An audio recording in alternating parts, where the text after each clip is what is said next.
une des problématiques de la filière canne à sucre de La Réunion aujourd'hui, c'est, est-ce qu'il y aura, une relève? C'est-à-dire, est-ce qu'on forme suffisamment de jeunes dans nos établissements, agricoles pour, maintenir, les exploitations, cannières à leur niveau actuel, voire, les développer? Alors en effet, on a constaté, lors du dernier recensement agricole, mais ça c'est un phénomène national, mais qui est aussi, notable à La Réunion, une diminution déjà des surfaces cannières, ça c'est clair, forte diminution ces dernières années. Donc ça met en danger le seuil de rentabilité des 2 usines de Tereos, mais également, donc une diminution du nombre d'agriculteurs. Alors, parfois c'est parce que des agriculteurs, heu, arrêtent et n'ont pas de successeurs, mais c'est parfois aussi, parce qu'il y a une concentration de certaines terres, donc pour arriver à des systèmes un peu plus, rentables au-delà de 10 hectares. De toute façon, ça reste le problème majeur de trouver des surfaces assez grandes pour faire de la canne, d'autant plus que la canne aujourd'hui, pour qu'elle soit vraiment intéressante, il faudrait, qu'elle soit mécanisable, c'est-à-dire des surfaces, planes, pour, utiliser les coupeuses, mécaniques parce que c'est très difficile de trouver de la main-d'œuvre aujourd'hui, pour couper la canne. Donc ça, c'est peut-être une contrainte aussi, complémentaire qui font réfléchir les jeunes à conserver des petits espaces canniers sur des pentes ou sur des sols où on ne peut pas, mécaniser. Donc, l'offre de formation à La Réunion semble quand même assez importante puisqu'il y a des établissements, publics, comme celui auquel, j'appartiens, mais il y a également des établissements, privés. Il y a différents également, niveaux de formation qui permettent à différents profils d'accéder à des diplômes, agricoles et grâce à ces diplômes à se réinstaller, suite à leurs parents. Alors, je suis en deuxième année de PPREA au centre CEF de PPA de Saint-Benoît. Ce PPREA consiste que ça me servira à reprendre l'exploitation de mon père car je suis fils agriculteur. Mon père contient 6 hectares, dont 5 hectares 70 en canne à sucre et 0,25 en culture florale ornementale, culture Rosden. Alors, pour commencer, pourquoi la canne à sucre? Mon arrière-grand-père était un commandeur pour un des grands propriétaires terriers sur Bois-Panon qui s'appelait Monsieur Payette. Jusqu'à en 1972, Monsieur Payette a arrêté la canne à sucre car l'usine de Rivière-du-Mar a été fermée. Du coup, là, ça fait vendait des petits parcelles de 5 hectares. Mon grand-père, lui, a acheté 5 hectares de ces 5 hectares et il a continué dans la canne à sucre jusqu'en 1986. Mon père a repris avec son père. Pareil, mon père a continué de la canne à sucre jusqu'à arriver en 2019 et mon père a commencé à se diversifier vers la culture florale ornementale, la culture rose d'Inde, c'est les œillets d'Inde. Et du coup, moi, en tant que fils agriculteur, dans 1 an et demi, je compte m'installer vers la canne à sucre et la diversification aussi. Donc la difficulté, je dirais, principale, c'est que si le jeune n'est pas issu d'une, famille, donc agricole et qui fait de la canne en particulier, ça sera très difficile pour eux de trouver, du foncier, sachant, que la canne à sucre est quand même une culture qui se fait surtout dans les bas et qu'il y a de moins en moins de foncier disponible dans les bas en raison déjà de l'urbanisation. Ce qu'on constate dans les établissements, c'est qu'il y a quand même une diminution des jeunes, du nombre de jeunes qui veulent faire de la canne à sucre, mais ceux qui viennent dans les établissements agricoles pour la production, cannière dans les exploitations familiales sont très motivés. Par contre, ils veulent garder la canne parce que c'est quand même une source de revenus importante pour la famille et ça leur permet d'avoir une base, on va dire, de trésorerie pour se diversifier et donc faire de la valeur ajoutée et d'augmenter finalement le revenu disponible de la famille. Donc c'est un bon levier, la canne, pour la diversification.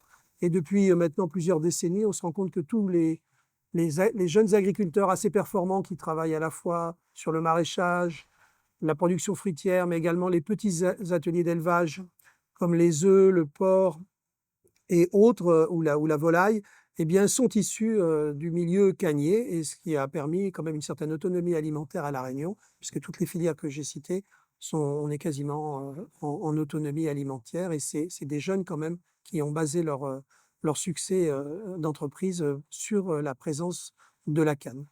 Alors, qu'est-ce qui me motive à devenir planteur? Ben, c'est tout d'abord reprendre les terrains pour pas laisser en friche, pour pas laisser occupé par les autres personnes. Et aussi, c'est pour gagner de l'argent, hein. Alors, autre difficulté que j'évoquerai, c'est, je parlais du manque de foncier, mais aussi le fait que la canne, pour être quand même rentable, il faut un minimum de surface. Donc, on vise plutôt entre 10 et 20 hectares, alors qu'on sait que les exploitations familiales de La Réunion restent de petite taille. Et donc, ça peut être peu attractif pour un jeune de reprendre une exploitation qui a moins de 10 hectares et continuer à faire de la canne dessus, parce qu'effectivement, là, le revenu est quand même assez moyen. Donc souvent, ils préfèrent abandonner la canne au profit d'autres cultures, hein. On voit dans l'Est comme l'ananas, ou dans d'autres régions, ils vont partir sur du maraîchage sous abri. Donc c'est vrai que ça grignote aussi en interne les surfaces cannières des petites exploitations. Alors, j'ai choisi la canne plus que le maraîchage et les animaux par rapport que c'est beaucoup subventionné, il y a beaucoup d'aides et c'est une filière, il y a beaucoup d'organismes pour nous aider et tout. Alors, en conclusion, je pense qu'on a par contre un appareil de formation à La Réunion extrêmement performant, hein, pour préparer des jeunes à diriger et gérer correctement des exploitations agricoles. On a une filière, je dirais aussi, extrêmement performante et organisée, avec des milieux dans la recherche agronomique qui permet d'avoir des gains de productivité sur la canne à sucre. Ça reste une filière quand même qui est le pilier à la fois historique mais économique de l'agriculture réunionnaise. Donc on est, on va dire, la seule île cannière française, puisque les autres départements d'outre-mer soit ne font pas de canne, soit font avec la canne des alcools. Donc je pense que la canne a quand même encore un bel avenir, mais il faut faire des gains de productivité, rendre cette filière attractive pour permettre quand même que les surfaces cultivées en canne soient d'une taille correcte pour que le jeune ait quand même envie de s'investir et avoir un revenu qui lui permette de vivre correctement, sachant qu'il y aura toujours forcément de la diversification. On ne peut pas envisager aujourd'hui, sur les surfaces actuelles, à part quelques grands domaines, de la monoculture canne uniquement, hein, parce que donc on n'est plus du tout dans les schémas comme les îles voisines ou l'Afrique australe, par exemple.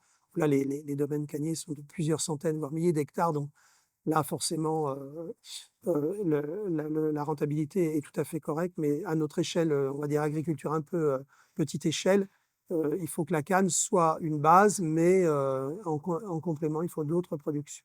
Est-ce que la relève est assurée? Je dirais oui, en partie, parce qu'il y a toujours des jeunes qui vont dans les établissements de formation agricole parce qu'ils veulent reprendre une exploitation cannière et ils sont vraiment attachés à la culture de la canne, à la filière canne. Ils font leur stage dans des exploitations cannières.